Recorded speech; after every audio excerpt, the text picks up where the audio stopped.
இயேசுவின் இருதயமே என்றும் இறங்கிடும் அருள்மயமே, உந்தன் ஆசியும் அருளும் சேர்ந்து வந்தால் எங்கள் ஆனந்தம் நிலை பெறுமே.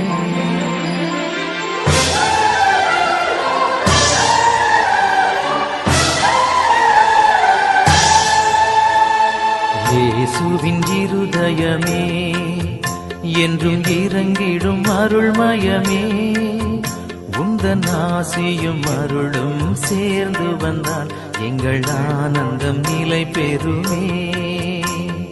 இயேசுவின் இருதயமே என்றும் இறங்கிடும் அருள்மயமே, உந்தன் ஆசியும் அருளும் சேர்ந்து